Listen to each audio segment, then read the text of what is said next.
Hey, welcome back to Life on the Wrist. Hope you're doing well today. We're going to be jumping into a really beautiful Vacheron Constantin from the 1950s. It is this watch right here. It is a reference 6290 in white gold. Extremely beautiful piece. Super elegant, and I think describes a really interesting history for Vacheron Constantin when it came to ultra-thin movements.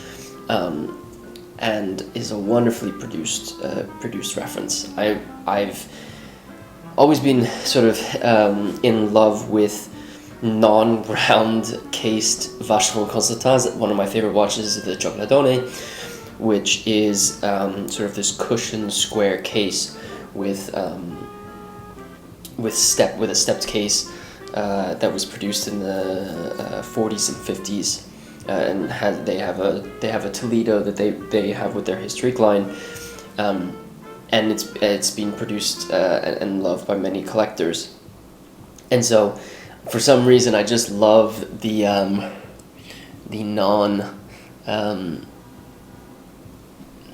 square shaped cases that Vacheron Constantin came out with. So, super excited to jump into this watch. As always, what I'm going to do is. What I'll do is give you some close-ups of the watch.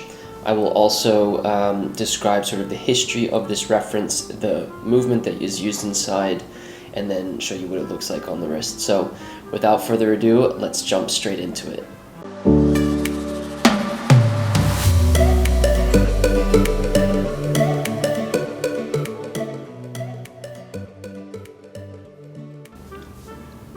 The reference 6290 from Vacheron Constantin plays a very important role in the history of the brand and its competition with many other watchmakers during this time.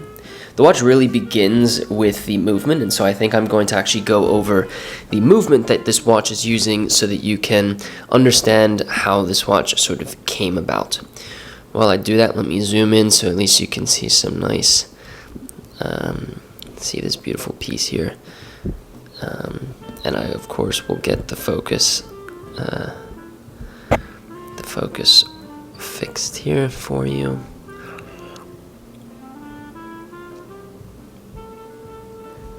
So, what you're looking at here is a Vacheron Constantin 6290. This specific version is from the 1950s and is a 26 by 26 millimeter square case with very simple case construction. As you can see, it's sort of a very simplistic, very thin two pieces of metal that have come together. You then have these fairly short lugs on the watch that slope downwards towards the wrist that allow it to sit quite nicely. The movement that is inside of this watch is the caliber 1003. The reason why I thought that it would be important to start here is because this watch was developed by Vacheron Constantin, or the development of this movement began in 1952 by Vacheron Constantin, and was an attempt to produce one of the thinnest watch movements ever produced. So the movement that was produced basically took 3 years, and in 1955 they presented this caliber, the caliber 1003, during the brand's bicentenary celebrations in 1955. The movement is a 9-line or 21.05 millimeter diameter movement, and the thickness of the movement is 1.64 millimeters, which made it the world's smallest mechanical manual wind movement on the market during that time. By way of comparison, this mechanical masterpiece composes of 120 parts, and it's about the same size as a Swiss 20-cent Swiss coin. This movement was obviously became very, very well known, very, very popular Reason being is because it was the world's smallest mechanical manual wind movement. It set the world record at that time, and so really was competing against brands like Patek Philippe, like Jeager LeCoultre and Audemars Piguet for the ultra thin title. So this movement was put into this reference 6290,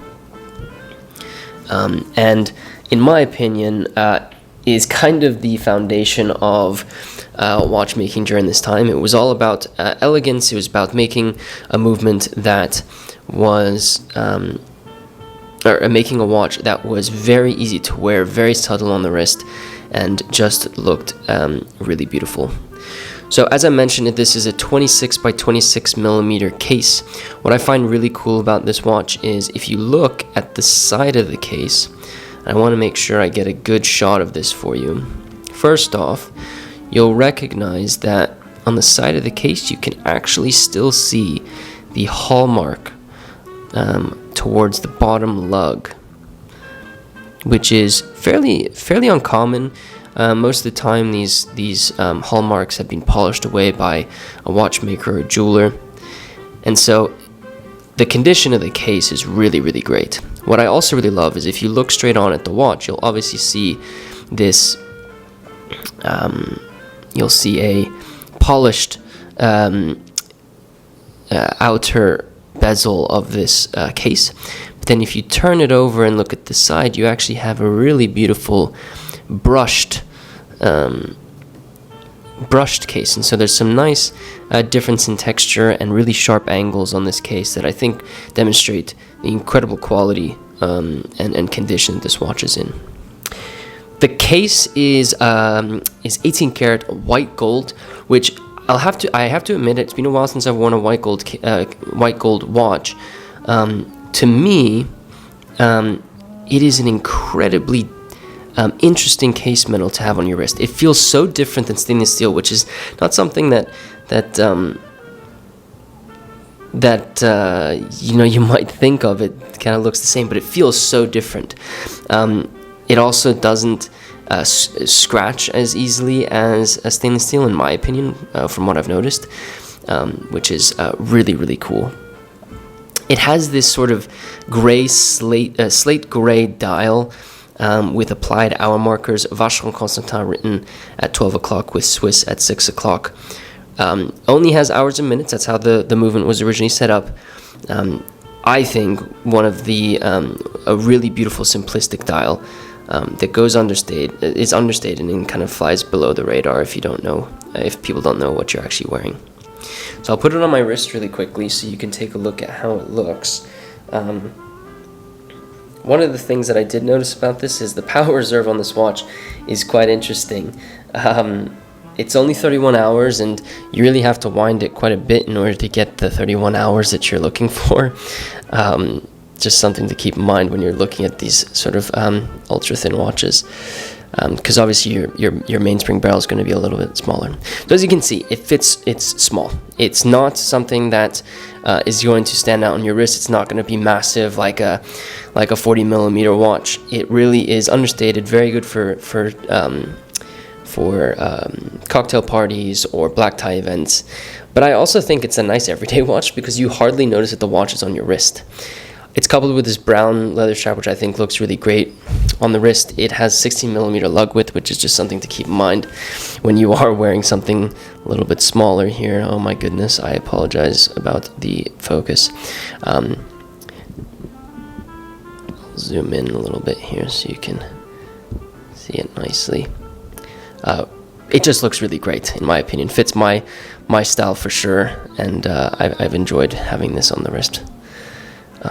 It's quite incredible to think that this watch was obviously competing with other watches out there that were trying to take home the coveted thinnest watch ever,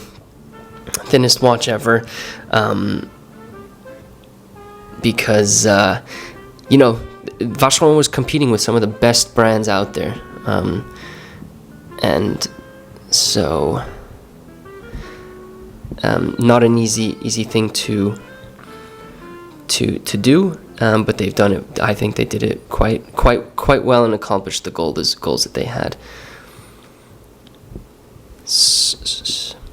I want to make sure that I can get as many images of this watch for you as possible, because it really is incredibly beautiful.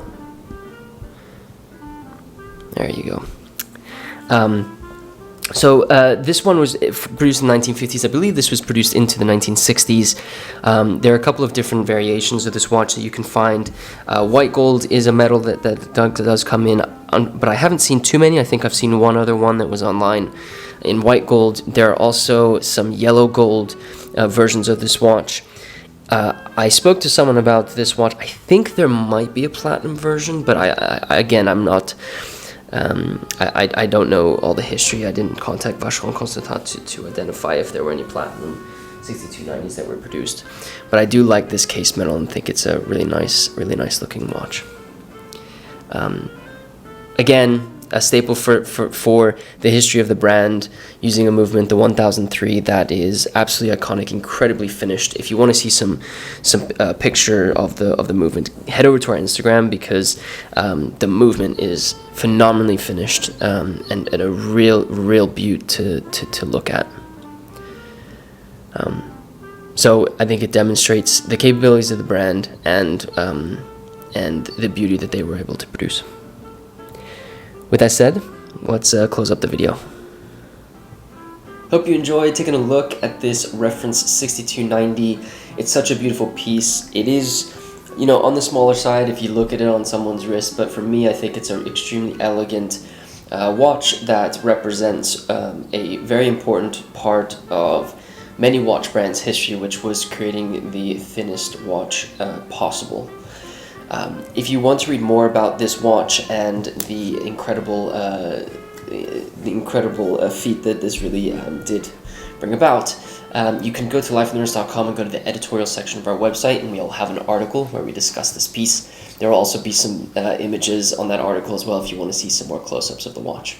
If you are new to Life on the Wrist, be sure to hit the subscribe button and share this video with a friend who might be interested in watch videos. We cover a whole range of topics, as you can probably see in your suggested videos section of wherever you're watching this. So stay tuned, check out some of our old videos.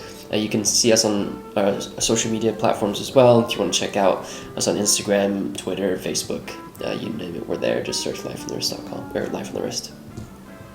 With that said, guys, thank you so much for watching this video, and until next time.